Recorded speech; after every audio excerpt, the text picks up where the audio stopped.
bersama aku Ara di English with Zamara.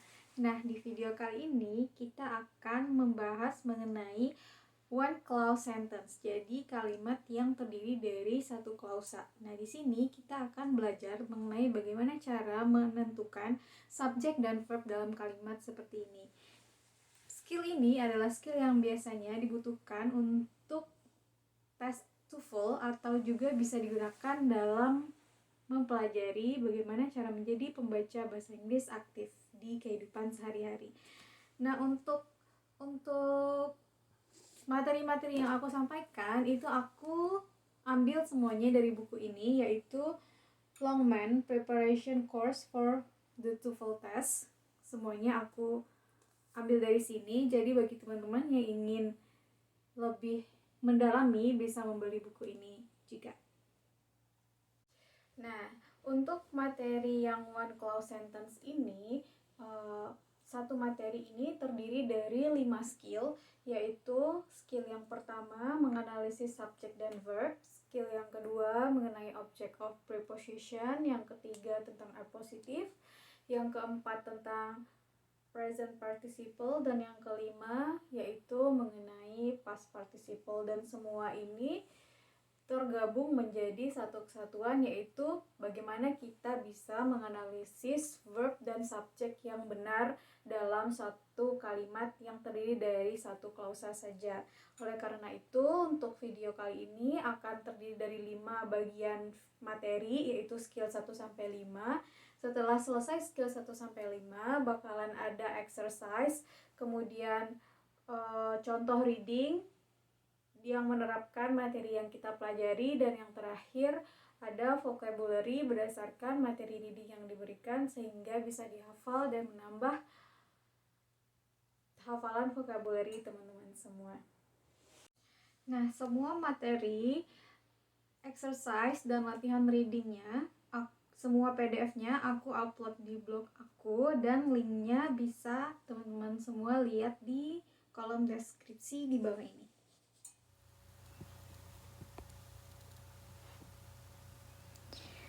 Sebelum masuk ke materi kita, aku bakalan memberikan beberapa hal, yaitu yang pertama, perlu dipahami bahwa kalimat bahasa Inggris itu adalah kalimat yang juga dinamis dan bebas. Jadi, ketika kita mempelajari struktur kalimat atau grammar, kalau bisa jangan terkungkung dengan aturan-aturan tersebut dan jangan menghafalkannya. Pahami saja esensi dari struktur tersebut. Dan kemudian setelah memahami esensinya, ketika kita membaca suatu teks atau suatu kalimat, kita bisa memahami teks atau kalimat itu dengan lebih baik dari sebelumnya. Kemudian, bahasa itu tentunya memiliki rasa. Jadi, struktur atau grammar itu hanyalah aturan yang membantu orang untuk bisa mengungkapkan perasaan mereka secara lebih terorganisir. Jadi, semakin kemampuan bahasa Inggris kita meningkat, maka akan semakin bisa kita merasakan rasa dari suatu kalimat tersebut. Entah kalimat tersebut bernada sedih, senang, atau formal, dan lain sebagainya. Kemudian yang terakhir, bahasa itu juga tentunya bagian dari budaya. Jadi struktur bahasa Inggris adalah bagian dari budaya masyarakat Inggris dalam menyampaikan gagasannya. Seperti halnya juga kita orang Indonesia menggunakan bahasa Indonesia dalam menyampaikan gagasan kita.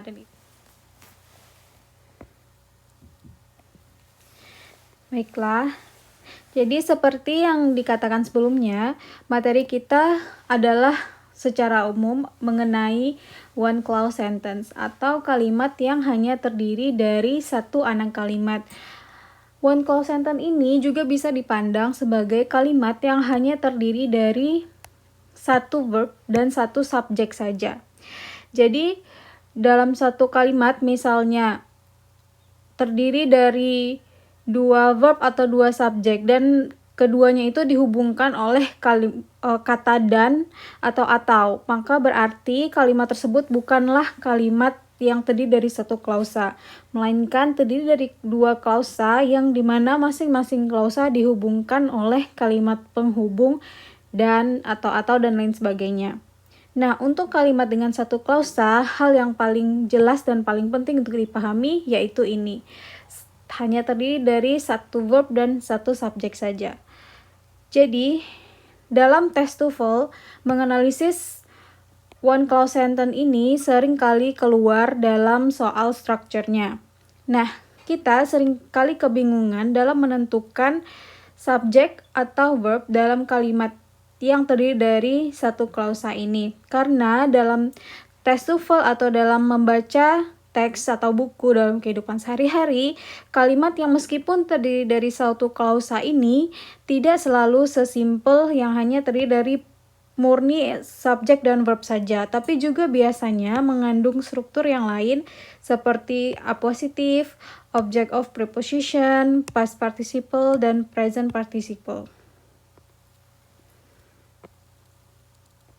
Oleh karena itu, agar kita bisa menentukan yang mana subjek dan verb suatu kalimat dengan baik, maka skill yang akan kita pelajari untuk one clause sentence ini adalah skill pertama, yaitu menganalisis subjek dan verb, yaitu bagaimana hubungan antara kata kerja dan subjek dalam bahasa Inggris, kemudian mengenali apa yang disebut sebagai object of preposition. Yang ketiga, mengenali apositif dalam satu kalimat. Yang keempat, mengenali present participle. Dan yang kelima, mengenali past participle.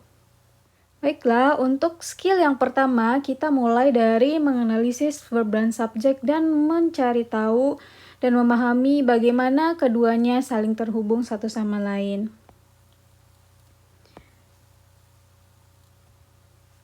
Dalam bahasa Inggris, satu kalimat lengkap itu terdiri dari subjek dan predikat atau verb. Berbeda dari bahasa Indonesia yang dimana satu kalimat lengkap dalam bahasa Indonesia itu terdiri dari subjek, predikat, dan objek. Contohnya adalah kalimat di bawah ini.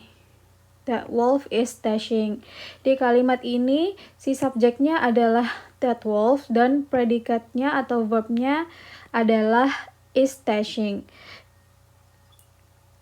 Kalimat ini tidak memiliki objek sama sekali, tapi kalimat ini sudah bisa dikategorikan sebagai kalimat yang lengkap. Contoh yang kedua adalah the painting was displayed. Jadi subjeknya adalah the painting dan verbnya adalah was displayed, yang dimana verb displayed itu didahului oleh to be was, yang berarti ini adalah kata kerja pasif dan di masa lampau. Berarti si lukisannya sudah dipajang itu di masa yang lampau. Akan tetapi kalimat yang kita temui dalam tes TOEFL atau membaca artikel dan tes IELTS pasti tidak akan sesimpel ini. Contoh kalimat yang agak lebih kompleks adalah seperti berikut. That wolf, the one with silver eyes, was stationed around the riverbank last night.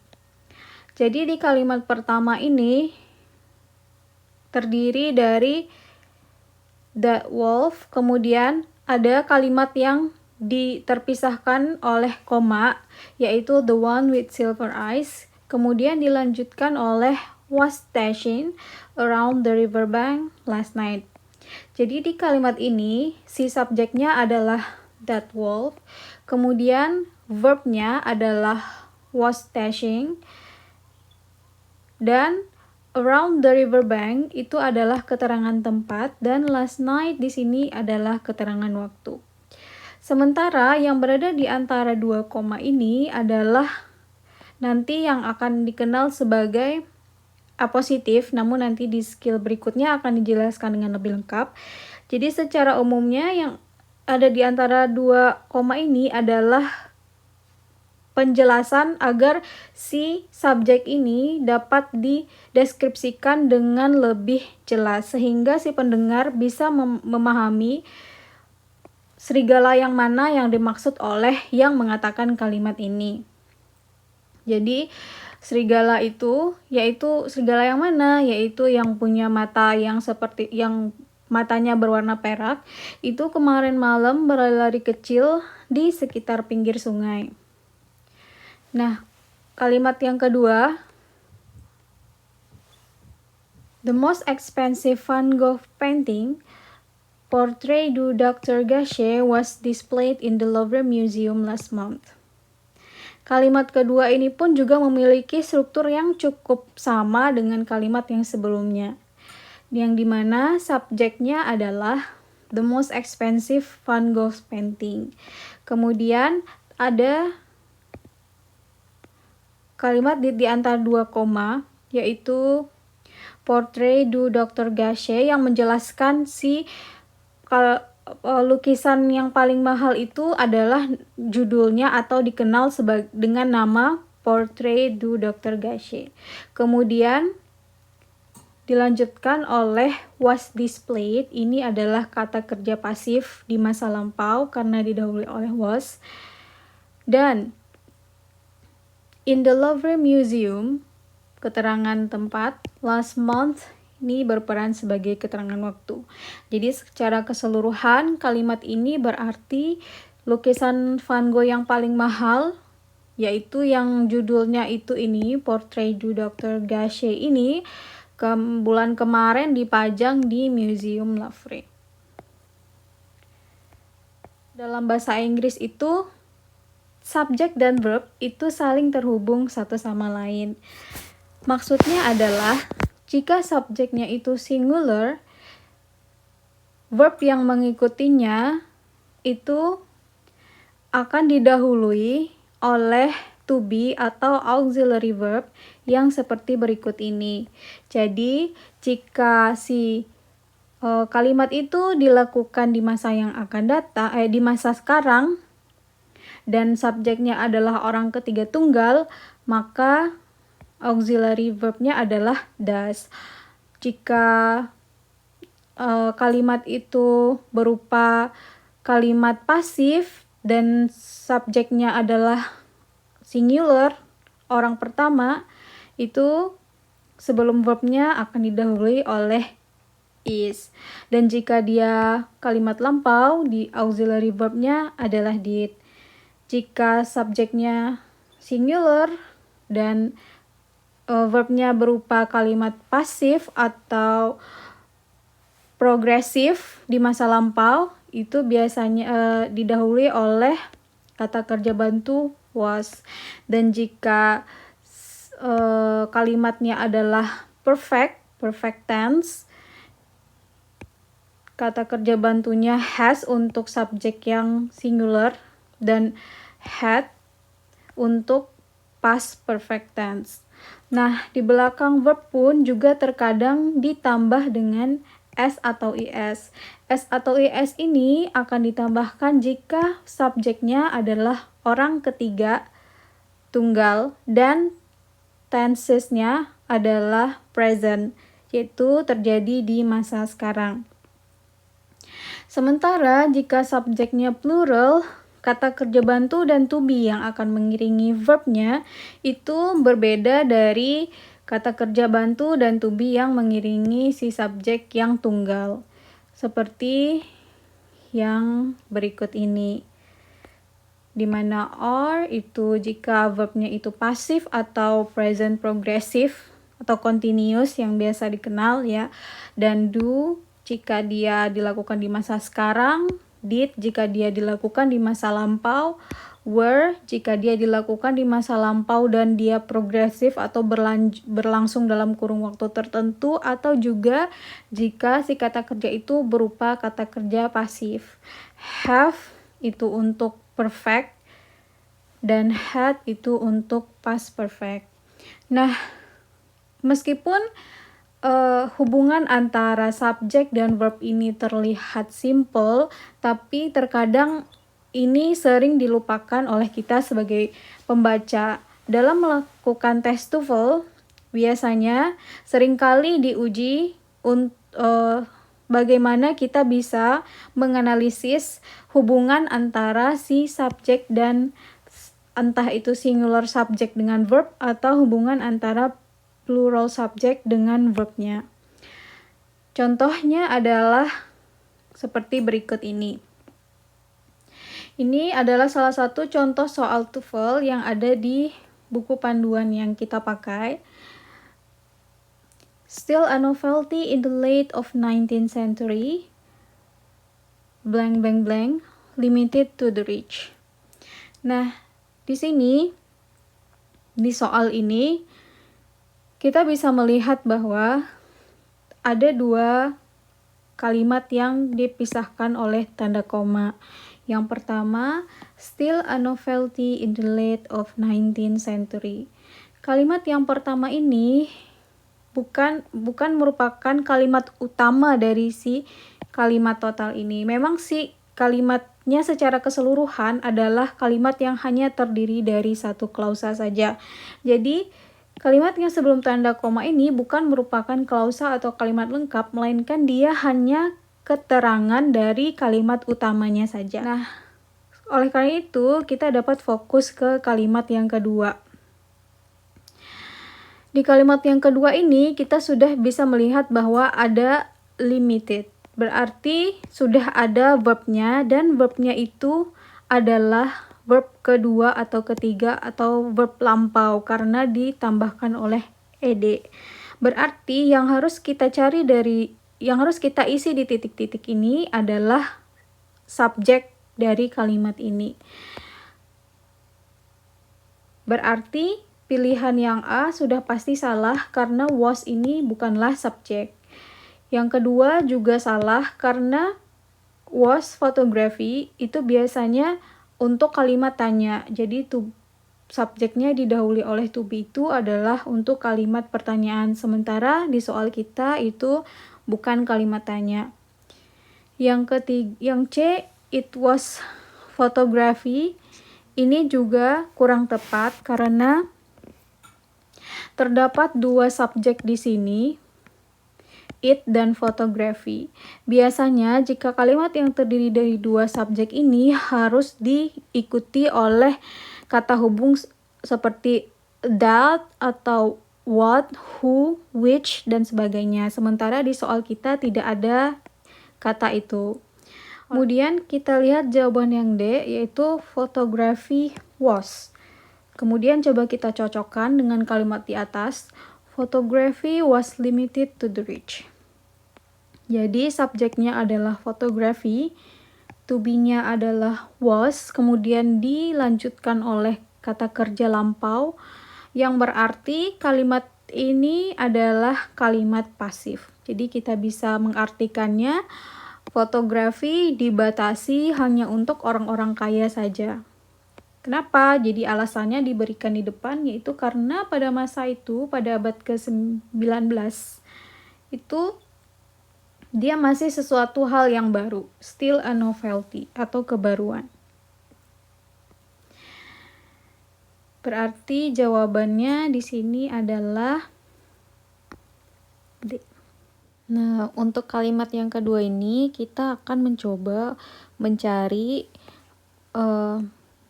bagian yang kurang tepat dari kalimat berikut ini.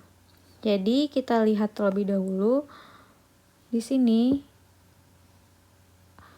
our factory produces approximately 65,000 kilowatt per hour of environmentally friendly electricity. Kita akan coba mulai menganalisis dari awal. Di sini kita bisa lihat our factory itu bertindak sebagai subjek. Kemudian diikuti oleh produce. Nah, di sini dia bertindak sebagai verb. Di sini kita bisa melihat bahwa our factory ini adalah subjek yang singular. Dan dia bukanlah orang pertama atau orang kedua, melainkan benda yang jika benda itu tergolong kepada it. Nah, kita sudah tahu bahwa jika dia orang ketiga tunggal atau it, itu verb yang mengikutinya harus dipasangkan dengan s atau es di belakang verb tersebut. Maka berarti di sini our factory produces itu sudah benar. Kemudian diikuti oleh approximately 65,000 kilowatt per hour of environmentally friendly electricity. Semua grammar di sini juga sudah benar. Contoh berikutnya adalah engineers blank blank for work on the new space program. Di sini kita bisa melihat bahwa engineers di sini berperan sebagai subjek. Kemudian ada for work on the new space program. Di sini berperan sebagai keterangan.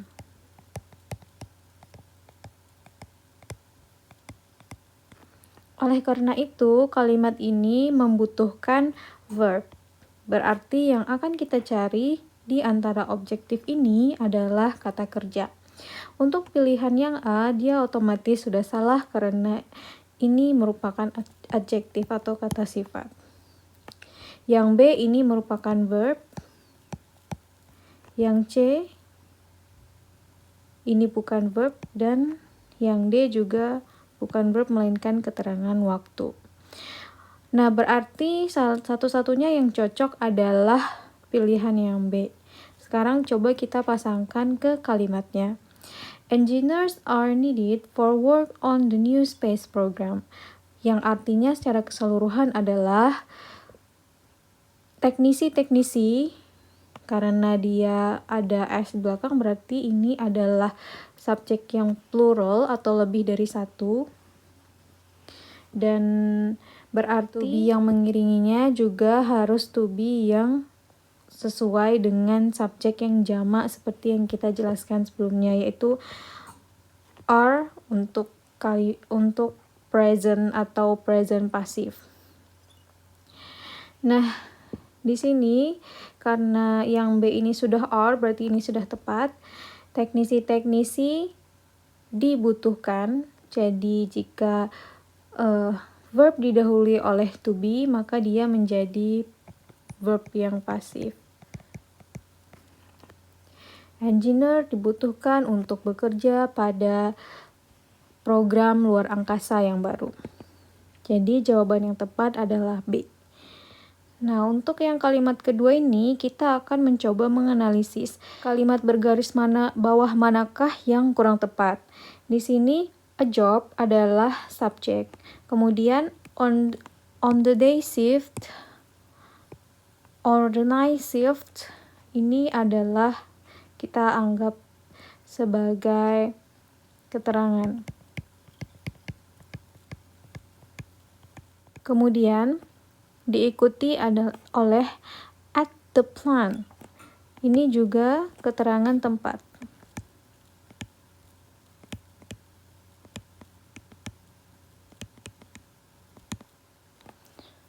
Kemudian diikuti oleh available yang merupakan adjektif. Di sini kita lihat bahwa kalimat ini sama sekali tidak memiliki verb. Jadi, seharusnya verbnya itu terletak di sini sebelum adjektif, yaitu harusnya didahului oleh is. Kenapa is? Karena si jobnya ini adalah singular. Dan di tengah-tengah ada keterangan yang didahului oleh on untuk keterangan si objek jobnya, dan at the plant untuk keterangan tempat. Jadi kita anggap ini sebagai kesatuan. Dan kemudian coba kita baca yang tanpa keterangan di tengah. A job is available. Jadi ada sebuah pekerjaan yang available, yang bisa diikuti. Nah, jadi to be yang kata kerja yang tepat di sini adalah to be. Jadi kata yang salah, bergaris bawah yang salah di sini adalah available. Karena sebelum available harusnya ada to be terlebih dahulu. Sehingga kalimat ini baru bisa tergolong kepada kalimat yang lengkap.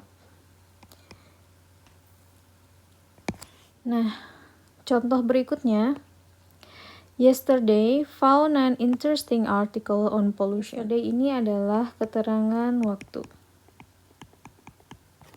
Kemudian found ini adalah verb. Dan an interesting article on pollution ini adalah objek.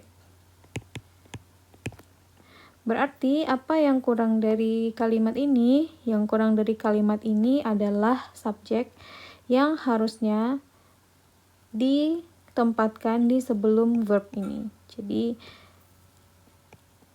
misal yesterday I found an interesting article on pollution. Kemarin saya telah menemukan sebuah artikel yang menarik mengenai polusi. Jadi begitulah kira-kira bagaimana kita menganalisis hubungan antara subjek dan verb dalam satu kalimat. Dan setelah mengerjakan beberapa contoh, dapat kita tarik satu kesimpulan bahwa ketika menganalisis verb dan subjek, coba disingkirkan dulu keterangan-keterangan yang ada di kalimat tersebut. Dan kemudian cari subjek dan verbnya. Dan kemudian cocokkan antara si subjek dan verbnya tadi. Nah, biasanya memang dalam satu kalimat, subjek itu selalu mendahului kata kerja. Jadi dengan pemahaman itu, semoga bisa memudahkan teman-teman semua dalam menganalisis kalimat yang dibaca ataupun kalimat-kalimat atau soal dalam tes TOEFL yang berkaitan dengan skill menentukan subjek dan verb yang tepat dari suatu kalimat.